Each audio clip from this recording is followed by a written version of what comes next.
Good evening. The Ministry of Finance has been discussing the financing for the construction of a new block at Ladig School. The project will be funded by the Saudi Fund for Development. Yesterday, its officials met with the Ministers for Finance, Fisheries and the Blue Economy, Land and Housing, and later with other high government officials. Apart from funding the school project, the Saudi Fund for Development is looking for ways to assist the country financially with other social and infrastructure projects. The Secretary of State for Finance, Patrick Payet, says this will not be the first time the fund finances a local project. PUC received $20 million that went towards its 33 kilovolts underground cable transmission network for the southern part of Mai. SS Payet explains how the country plans to repay the loans. We've been discussing on an IMF program, a program with IMF for the past 6 months. We cannot just rely on domestic financing because, as you know, especially in regards to project financing, there's a lot of importation that happen. And if you just rely on domestic financing, it will put additional pressure on your balance of payment because you need additional foreign exchange. Those funds we borrow, it's a very concessionary rate, and normally they have a 5 years grace period, and this as well, it assists us to complete that project before we can start the repayment.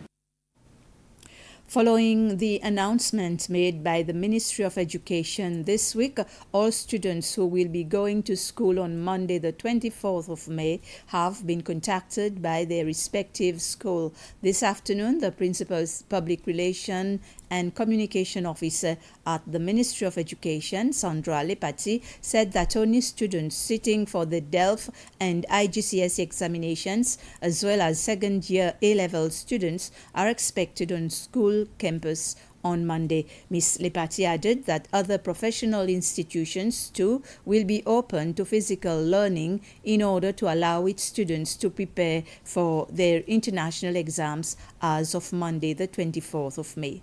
The Board of Education would like to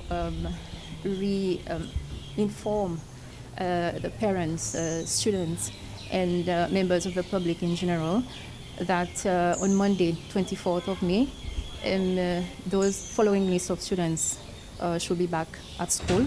And these are S4 and S5 students who are following the DELF and IGCSE examinations.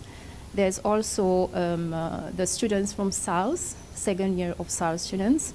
And additionally, as per advice from the Ministry of Health, the students from the professional centers as well, who are following their local and external examinations, they are also recalled to come back to school on Monday. Water supply from Cascade to Onsopin has returned to normal today after reparation work was completed on the last of 3 water pipelines which burst earlier this week. This morning, PUC engineers were undertaking work to replace a section of the water pipeline close to the Police Academy at Pointe-la-Rue, which was damaged. The General Manager for Water at PUC, Ibrahima Diallo, says the water interruption in the area started earlier this week when 2 other pipelines burst, the first opposite the cargo section at the airport and the other at the playing ground at Pointe-la-Rue Primary School. Mr. Diallo said eventually these old pipes will have to be replaced. The recent water interruption was to dislodge support next to the airport cargo terminal. Due to the heavy rains we've had, so the support has been giving way. And after this yesterday, next to the playing ground at Pointe-la-Rue School, there was a Viking Johnson that came off due to the dislodging of the pipe. We repaired this also yesterday, and to do that we had to put water restriction. Otherwise, we will not be able to repair the leaks. And also today, as you can see next to the Police Academy, we've had another burst on the pipe. The section of pipe from the airport until the playing field at Anse-au-Pin is an old pipe, and it has done its job. It's due, and then NPUC is seeking finance to replace this section of pipe. Also, this is in the long term.